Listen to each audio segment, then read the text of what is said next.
আসসালামু আলাইকুম।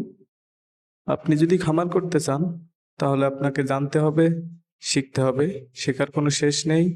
আপনি যদি সফল খামারি হতে চান, তাহলে আপনাকে যে বিষয়গুলো জানতে হবে, তার মধ্যে অত্যন্ত গুরুত্বপূর্ণ হচ্ছে আপনার গরু, ছাগল, মুরগির রোগ নির্ণয় এবং রোগ নিরাময়।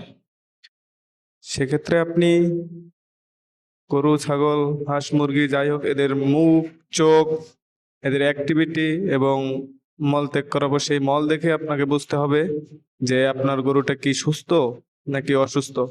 যদি আপনি এটা বুঝতে পারেন, সেক্ষেত্রে আপনি এটা ট্রিটমেন্ট করতে পারবেন। আপনাকে ট্রিটমেন্টটা জানতে হবে। যদি এই সময় এসে আপনি নিজের গরুর ট্রিটমেন্ট নিজে না জানেন, আপনার গরুর অসুস্থতা, গরুর রোগ যদি আপনি নিজে না ধরতে পারেন, সেক্ষেত্রে আপনি সফল হতে পারবেন না। আপনাকে জানতে হবে যে আপনার গরুর রোগটা কি হয়েছে এবং সেই রোগের ট্রিটমেন্ট। বিশেষ করে ছোটখাটো যে রোগগুলো আছে সেগুলোর ট্রিটমেন্ট আপনাকে নিজেই করতে হবে। ইনজেকশনটা নিজে দিতে জানতে হবে। যেমন ধরুন কৃমির ইনজেকশন, জ্বর, ব্যথা, গ্যাস, এইসবের ট্রিটমেন্ট আপনি নিজে জানতে হবে। যদি এইসবের ট্রিটমেন্ট আপনি নিজে জানেন, ইনজেকশনটা আপনি নিজে দিতে পারেন, সেক্ষেত্রে হবে কি আপনার ডাক্তারের খরচটা বেঁচে যাবে। হ্যাঁ, এই ক্ষেত্রে আপনি গরুর ট্রিটমেন্ট করার আগে অবশ্যই একজন ভালো ভেটেরিনারি ডাক্তারের পরামর্শ নেবেন। নিয়ে আপনি আপনার গরুর ট্রিটমেন্ট নিজে দেওয়ার চেষ্টা করবেন।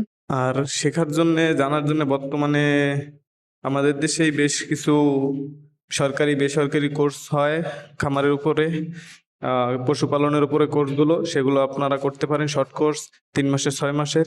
এক্ষেত্রে আপনাদের অনেক উপকার হবে। আপনারা অনেক কিছু জানতে পারবেন, বুঝতে পারবেন। এতে আপনার সফলতার চান্স বেড়ে যাবে, আপনার খরচ কম হবে এবং আপনি খুব দ্রুত আয়ের মুখ দেখতে পারবেন ইনশাল্লাহ। আসসালামু আলাইকুম রহমতুল্লাহি ওয়া বারাকাতুহু।